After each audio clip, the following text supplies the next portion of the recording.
Yo,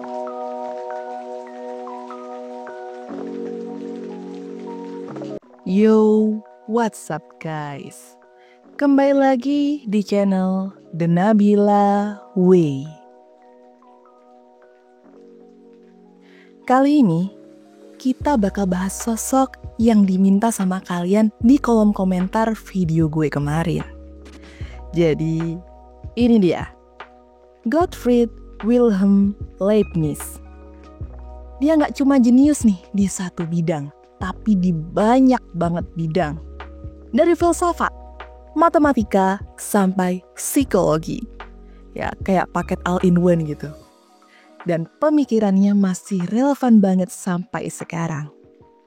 Jadi, siapa sih sebenarnya Leibniz? Dan kenapa dia bisa sehebat itu? Gas, kita bahas. Leibniz lahir tahun 1646 di Leipzig, Jerman. Pas banget tuh, di tengah-tengah perang 30 tahun yang bikin Eropa hancur-hancuran. Ayahnya, Friedrich Leibniz, adalah seorang profesor filsafat moral di Universitas Leipzig. Sayangnya guys, Leibniz ini kehilangan ayahnya saat masih kecil. Meski begitu, dia tumbuh jadi anak yang super kepo dan otodidak. Bayangin aja nih guys, umur 12 tahun dia udah nulis esai tentang logika. Wih, gila gak tuh? 12 tahun loh guys. Gak heran lagi ya, karena sejak kecil Leibniz tuh banyak menghabiskan waktu di perpustakaan milik ayahnya yang luas.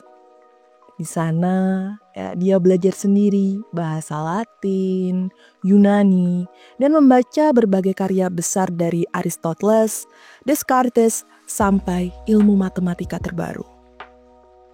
Nah, di umurnya yang menginjak 15 tahun, dia sudah masuk Universitas Leipzig buat belajar hukum. Wah, 15 tahun nih udah masuk univ. Keren sih. Belajar hukum lagi. Nah, tapi otaknya Leibniz ini terlalu besar buat sekedar hukum aja. Nah, dia justru lebih tertarik lagi ke matematika, filsafat, bahkan sains. Wow. Fun fact waktu itu kan Eropa lagi panas-panasnya tuh sama perkembangan ilmu pengetahuan. Dan Leibniz tuh jadi salah satu pemain utama dalam revolusi intelektual ini.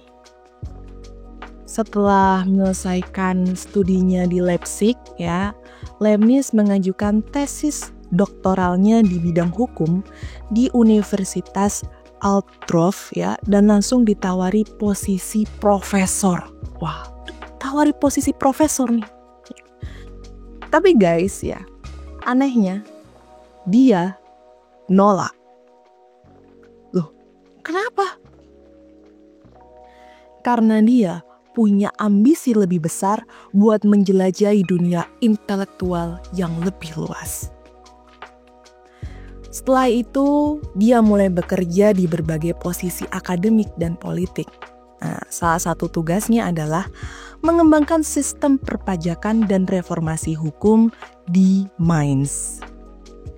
Dari sini, dia mulai berkenalan tuh dengan para ilmuwan dan filsuf besar di Eropa. Tahun 1672, Leibniz berangkat ke Paris yang saat itu jadi pusat ilmu pengetahuan dunia. Di sana, dia bertemu ilmuwan besar seperti Christian Huygens yang memperkenalkan dia pada matematika tingkat tinggi. Ini jadi titik penting dalam hidupnya karena di sini dia mulai mengembangkan kalkulus.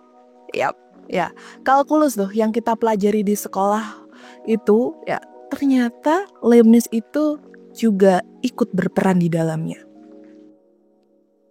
Tapi tahu nggak sih? Muncul salah satu kontroversi paling besar dalam sejarah matematika. Siapa yang sebenarnya menemukan kalkulus lebih dulu? Newton atau Leibniz? Siapa ya?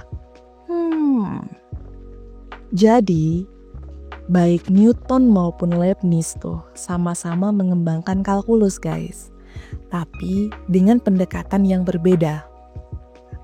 Newton duluan nulis konsepnya sekitar tahun 1660-an. Tapi dia nggak langsung mempublikasikannya. Sementara itu, Leibniz mengembangkan konsep kalkulusnya sendiri dan menerbitkannya tahun 1684. Karena itu ya, sampai sekarang ini ada dua versi notasi kalkulus. Ada gaya Newtonian dan gaya Leibnizian. Gitu guys.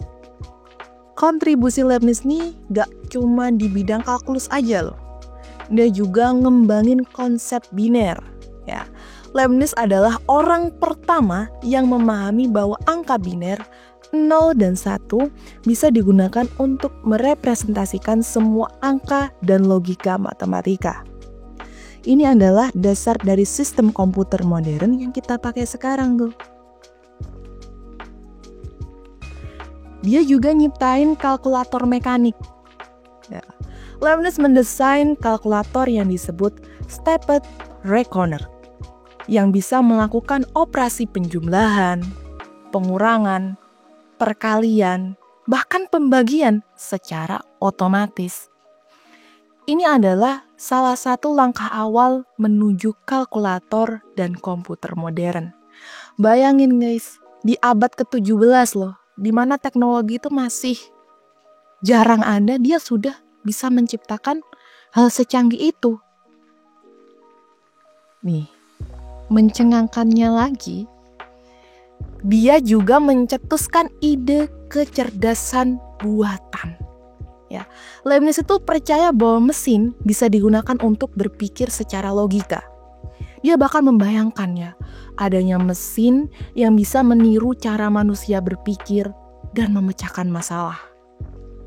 Nah, pemikirannya ini menjadi inspirasi dalam perkembangan kecerdasan buatan atau lebih dikenal dengan AI, Artificial Intelligence. Nah, banyak kan sekarang AI yang kita kenal ya. Ada Meta AI yang ada di WhatsApp dan Instagram. Mungkin ChatGPT atau Cici, Gemini, dan tools-tools lain yang membantu kehidupan kita saat ini. Ternyata awal mulanya dari Leibniz. Wih, keren banget. Di tahun segitu guys. Kemudian ya, dia juga memiliki konsep the best of all possible worlds dalam filsafat. Leibniz berpendapat bahwa dunia yang kita tinggali ini adalah dunia terbaik yang mungkin diciptakan oleh Tuhan. Meski ada penderitaan dan ketidaksempurnaan, dia percaya bahwa Tuhan memilih kombinasi terbaik dari semua kemungkinan yang ada. Dia juga ngembangin sistem logika formal. Leibniz merancang sistem logika yang lebih maju dari Aristoteles dan menjadi dasar bagi perkembangan logika matematika serta ilmu komputer modern. Ada lagi nih, ternyata Leibniz juga berkontribusi dalam fisika. Dia mengembangkan konsep energi kinetik dan hukum gerak yang berbeda dari Newton. Dia percaya nih bahwa kekuatan dan energi lebih penting daripada hanya sekedar gaya dan percepatan, yang kemudian terbukti dalam ilmu fisika modern. Guys, ngomongin Leibniz itu bukan cuma soal sejarah atau teori-teori ilmiah aja, tapi juga tentang gimana kita bisa melihat dunia dengan cara yang lebih luas. Leibniz gak cuma jenius di banyak bidang, dia juga punya cara berpikir yang open-minded dan selalu mencari koneksi antara satu ilmu dengan lainnya. Bahkan di zaman yang serba terbatas seperti dia udah bisa bayangin teknologi yang kita pakai sekarang. Wah, coba deh kita renungin bentar.